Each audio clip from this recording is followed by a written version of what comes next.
What's up, everybody? My name is Tima. This is Gordy. Yep. That's what we call you, Gordy? Yeah, man. We're very excited to be doing this. Top 8 of Toxicity, number 4. Something I'm really excited for in all of these. Oh, thank you for the messages in chat. Hello, everybody. Something I'm really excited for these top 8 matches is the fact that everything in this first round is like region versus region. Yeah. So we have, this one is mainland versus interior, and then the other losers set that we have is going to be Alberta versus interior. Yeah. And then on the winner's side, we're going to have Island versus Fraser Valley and Island versus Vancouver. So there's a lot of rivalries there. There's nobody having to fight their friend.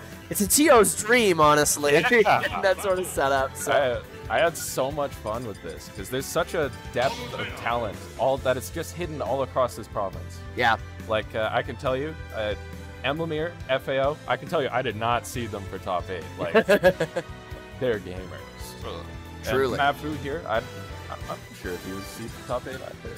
I think he was. What? He's the 8th seed, so fairly.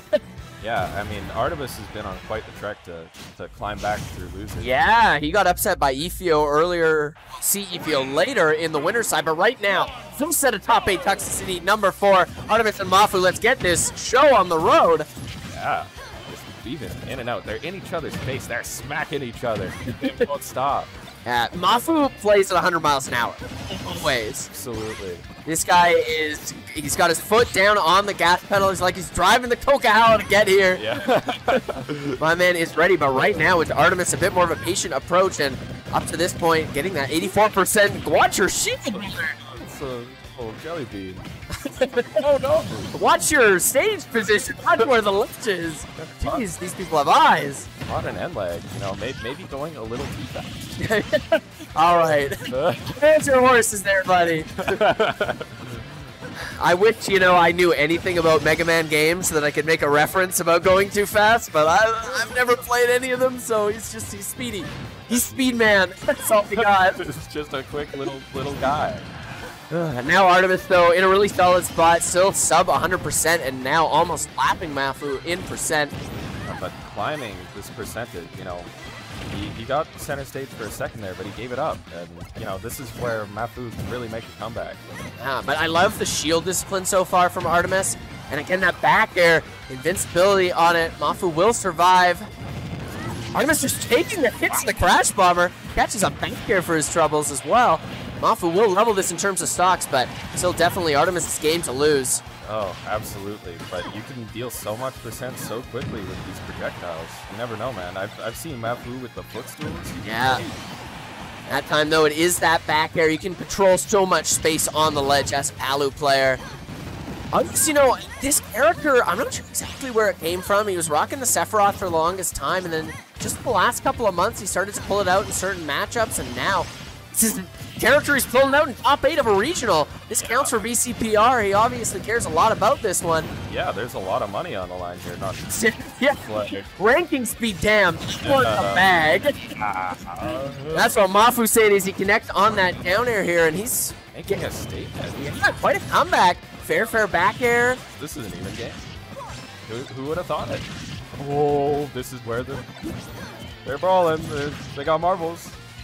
Have the disjoints from Megaman coming in clutch at this point. Just weaving in and out. There's such discipline of watching here. I really like that up smash coming out from Maphoo. Thrown out so many different aerials, then decides to go for a grounded option like that. Yeah. Not too many tilts from Megaman unless he's going for the up tilt kill like that. Yeah. So he's usually going to be aerial. A little early on the ledge trump. Holding in. Panic. Hey. Patience! Food, he takes game number 1. That was such a brilliant wave there. Yeah. You can do so much with just so little. Exactly. A little bit of a snarl coming out from Artemis after that one. He knew that he panicked a little bit right at center stage. Yeah. Maphoo's win condition. Yeah, exactly. There, it's an up tilt. Oh, and that can do some serious mental damage as well. Having that in the lead, getting the SD from Maphoo earlier, and then not being able to close it out, the Megaman player, say, chokehold on all the momentum at this point. We're going back to PS2 for game number 2. Who'd have thought? And you know, we didn't see too much of this, pardon me. The nair chains across stage felt like Artemis is going for a lot more of the chip damage, the stray hits, but maybe a quick adaptation that he's implementing here. Yeah, absolutely. That's one thing that I think Maphoo was getting a lot of value on. Is he was just kind of taking his strings, and he was always getting it. You know, when he got something, he got more. And but this is where Palu wants to be. Yeah, on the ledge, definitely. Nice DI there by Maphoo. Not gonna get caught by anything. Love how aggressive Maphoo is trying to get off this ledge. I'm not sure if it's working, but why do I? There's proof right there in the pudding, my friend. He's off the ledge. And now it's Artemis and it's somebody in the crowd called that. We got a Nostradamus out there. Okay. Oh, shield poke. Yeah. That's big damage. Here we go. He's refound his speed again. He's got the Monado turn. He's moving. Artemis trying to end that stock with an up smash, but Maphoo gonna drift away. Yeah. Go back to lick his wounds and continue to put this percentage higher and higher. Oh, so much pressure being that close. Yeah, tough spot for Maphoo here, but he will get caught by a back air. Okay, only 46% for Artemis. This is definitely still a pretty much even game. Yeah, it was very important to clear it out there. If he was just keeping on chipping and nickeling and diming and whatnot, Maphoo could run away with these strings like this. Ah, using, what's the name of the dog? Oh, I should know the name of the dog. Rush, thank you. Just like my favorite Canadian rock band? Not metal band, yeah. Yeah. They're very similar, what can I say? Both Russians. And that's kind of like Megaman's thing. He's a real music guy. What music do you think is playing in Megaman's like virtual headphones right now? Ooh, I want to think on that actually. I'm gonna have a really cerebral answer at the end of this game. All right, a whiff grab there from Maphoo. Really nice work by Artemis, making this pretty much level. Able to use the explosive flame and catch him. Burns out nair dodge as well, but no up air to finish off the stock. DI in, but just a bit too high for the back air to connect. Maphoo kind of struggling a little bit here. Yeah, exactly. I mean, you know, he's just putting on so much pressure, but he can't find the, you know, the je ne sais quoi, you know, the finisher. You know, alrighty, buddy. I didn't know we were hosting this tournament in Quebec. Maybe there's somebody from Quebec watching. Yeah, I hope so. Salute to Quebec Smash.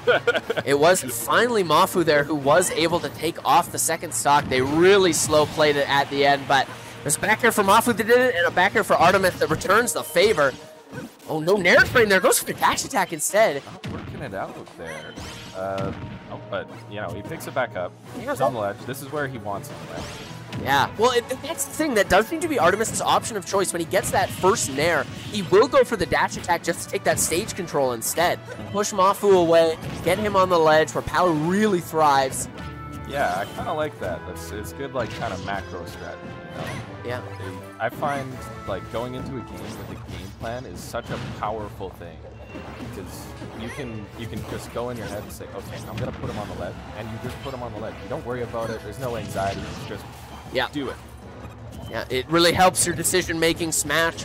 So much of the time you're focused on those split-second, oh, do I do option A, option B? That time, there was only one option for Artemis. He is able to clutch out that game number 2. Tie us up 1-1 here. First set of top 8. You know, Artemis is just a killer on the ledge. You know, if you recall, the back air at the ledge was actually how he took, I believe, every stock that game. Yeah? The second stock was not at the ledge. It was more center stage because Maphoo was such high, but 3 for 3 on the move, yeah. Yeah, specifically the jumps off the ledge. Do you think we're going to see that as a reoccurring theme throughout the set? Yeah, I don't know. I mean, when you're playing up against a Palu, like, you want to get off ledge quickly and you want to go up because you don't want to get caught by a down tilt. You can get reset so quickly, so I can understand jump get up. It is also, like, generally considered top 2 ledge get up options. Yeah. Better than get up attack, better than roll, so... We will see. Artemis, though, 15 seconds in, 83%. That's incredible stuff. He's taking over the speed here. This is this is where it starts, though. It's a full upset. Yo, is that true? Never before seen? That's almost true. That's very difficult to get out of those up air chains. The electric cowboy. Oh, whoa, so much pressure. Little jumps, Z-drops. Right? a lot of citrus there coming out from Maphoo, holding his stage position. He wants to make sure Palu doesn't get scurvy. This guy. He's very close. Okay, that back air at the ledge. Okay, add another one to the list. If you're keeping counts at home. Yeah, see that time, you know, from center stage, sending in that direction, he goes for the multiple nairs. He knows dash attack won't push off stage, so he does have the option selects down and Maphoo there.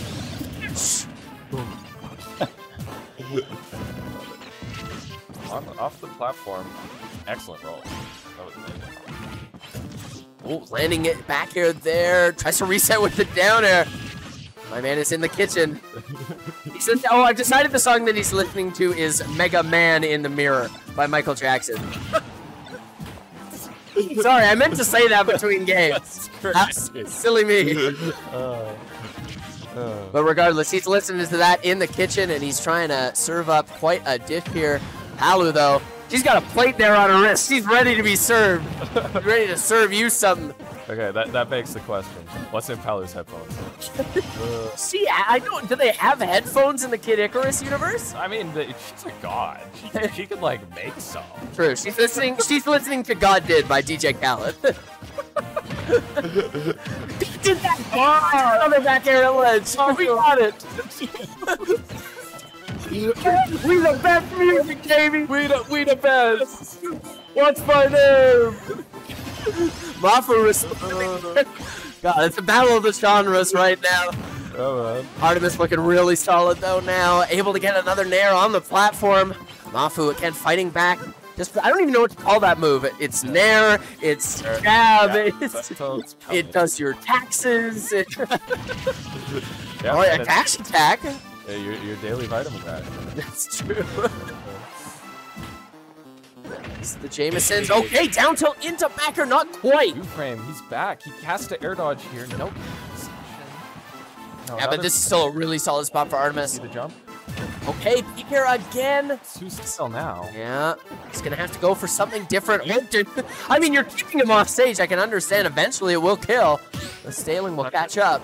Great parry. No. Oh, yeah, okay. I know nothing. He's just holding center stage. Yeah. You know, he's not rushing in. I feel like there's an urge amongst the populace. You know, the dirty peasantry. He's like a Roman senator. Yeah. It's an urge amongst the populace that we must nip in the bud. Yeah, you know, you gotta come in with the burst off. You gotta. He's in the corner. I gotta go. But you know, it's that slow suffocation that Artemis is bringing to the table here that I think's really put him away. Yeah. Oh, definitely. It's, you know, a death by 1,000 cuts when you just get back air. I think Megaman and Maphoo in particular, good movement options in advantage. You know, jumping off of rush, doing all these crazy projectile mix-ups with short hops and full hops and things like that. In disadvantage, though, the stats aren't amazing outside of weight. He's not going to be sifting through the air like Wario. He's not going to be dashing at extreme speeds like a Zero Suit or something like that. He can really get caught, especially when the move of choice from Artemis has that invincibility, has that armor like back air. That's an excellent point, because it can Bear can't really be directly challenged. Technically, you just gotta play around it. You gotta whip on it. Yeah. And I guess that's something that we should look for from Maphoo coming into the center. Jump out of the corner. This is. Ooh, that's 10. What?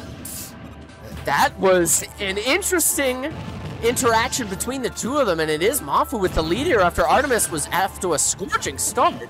Yeah, I mean, that can be a real buzzkill. I feel like Artemis just needs to, you know, stay calm and, you know, push on. Stay calm and back air on. That seems to be the MO. That dare is like literally 0 on shield. Really? Right when you land it like that? Of course. He needs it. He needs it. You know, it's very wise that Artemis isn't trying to you know, do anything afterwards and get punished. The only thing you have to watch out for, I don't know how it's going to interact with Palu counter or the reflector, because it is projectile officially. So if Maphoo isn't careful, he might have his own fist uppercut back. You know, it's so strong with multiplier too. I like that from Artemis. He sees that Maphoo was just trying to patrol around him, and he just takes the teleport right into center stage. Doesn't want to play in that zone. Absolutely. But, you know, we were meant Again? Again? Okay. Maphoo seems to have found his answer to the back airs. It's up airs of his own. Just, you know, get underneath him and hit him with the fruit that might kill you. Yeah, it isn't invincible, but it is very disjointed. So that'll do the job. Nice parry into up smash. That was so great. More and more extra credit. Absolutely. I mean, this is where things can get out of hand. But we've seen Artemis, you know, try and, you know, death by 1,000 paper cuts, right? Yeah. You know, he needs those paper cuts. It's like that one scene in Everything Everywhere All at Once where it's like the 5 paper cuts in between the fingers. Oh. Have you seen that movie? Do you know what I haven't seen that. Yeah, I know it. That's trippy. I'm sure there are people in chat who understand that reference. The back throw. My man did something different than back air to secure a stock. That's crazy. That's absolutely bonkers. Halloween 2023. That's insane. The meta is insane. Oh my god, but we're back to I was gonna say, just in a flash. Scorching. Yes. We were talking about how Maphoo was running away with the blue. No! I guess that's a confirm. I was just about to talk about how Matt was running away with the momentum. You let it slip, but yeah, the only horse that was caught slipping. Artemis. All right, game 5 here for our first set of top 8. This excited. I can't complain. The complications are mind blowing. This is still losing. It is, yeah. The loser is out. That is how the bracket works. Crazy. I mean, can Maphoo close it out? Yeah. I feel like Artemis is the favorite here. But I mean, Artemis, I think, is the favorite in terms of, yeah, he is the favorite in terms of seeding. I think they are 7 and 8. Or no, maybe something like that. Maybe 6 and 8. But like, I mean, both these players are so strong. They are, yeah, 6 and 8. Yeah. Artemis was 6th seed. Regardless, though, definitely Artemis the favorite, but not by too much. Yeah, I mean, you know, one of the things with being like a player from the interior, from Corona, is Matt doesn't get to travel much. Yeah. He doesn't really have as much experience, so for him to come to Toxicity and make a statement like exactly. Right now, I like that from Artemis there, making sure he was underneath the lip of Town and City so that he wasn't going to get down aired. Palu can still recover there. It's no Unova Pokemon League. You're not going to get spiraling off in the wrong direction. The up air will get the first stock for Artemis as he looks to close out this game 5. Yeah, absolutely. But we've seen Matt come back before. I mean, you know, that was 4 nairs. Okay, maybe he does like the chains. Maybe it's in this layout with no platforms there. He knows they're not going to get in the way. He can just nair from point A to point B. But there's nowhere to hide from these Megaman projectiles either. You know, you don't have any platforms to take refuge. Yeah, it can play into the favor of both characters, this layout. We should see some different platforms coming out fairly soon. It's 30 seconds, right, that the rotation is? Yeah. Don't quote me on that. Artemis already 90% extra credit packed on here. So much damage! Yeah, that's scoop on the up smash as well. We're getting Battle of BC updates from the crowd. Thank you. Thank you, crowd. But focusing on this set, Battle of BC will be exciting, but this is the excitement we want to focus on right now. Maphoo, Artemis, Toxicity top 8. Yeah. But, the people wish they were watching this. When they see Meister sets, they're like, God, I wish I was watching Maphoo this game 5 Toxicity 4. Yo, it's the place to be. It's true. You gotta come here. I mean, could Meister hit that back in? I don't think so. Yeah, it's true. Artemis is 1-1. And right now he is one stock away from making his way into the next round of losers, continuing in top 8. Maphoo really needs to dig deep to try and bring this one back. But here come the Palutena aerial chains on Town and City. No platforms to save you. That's the circus clown right there. Those are the juggles. You know, you really can't hide. You can't hide from the clown. Ominous. Thank you, Gordon. Artemis inches away from the upper blast zone. Okay, that one will take it. I feel like we should just like play like a dice rolling animation every time that Artemis gets up here. Yeah. It might kill. Well, it's interesting because we can't see it behind the graphic as well. The magnifying glass disappears. Who knows? Who knows? Oh, but the whip grab, maybe missing a turnaround input there. This could... Swole to get back to center stage. Not for long, though. But back on ledge. Nice parry. Wonderful. Back to center stage. This is now more open than ever, but no, it's that win condition. It's that game plan. Okay, the leaf shield will save you. This is gonna kill. Oh no! Oh. Even on Town, not enough. Oh, there's up you go. The entire crowd sounds like they're on a roller coaster right now. Whenever those up airs come out, Maphoo, take me off of your wild ride. Oh, the dashing. What's this? It's the old reliable. It's the SpongeBob. Oh my goodness! Great tech there from Artemis, not to get up tilted. He takes the set. That's poetic. Yeah, if it was gonna be the invincibility of the back air. It's the theme over the entire set. That, you know, not being able to challenge in that air is what made the difference for Artemis in this set. Yeah. And at the end, the clash, the invincible back air, it takes it. You wouldn't have had it any other way. If we could get some more sets like that, I'd sign up. I'd be down. I'm so glad that make the trip worth it. Toxicity top 8 right now, man. This is such a crazy tournament. There's been so many upsets. Yeah. This is going to be phenomenal, by the way.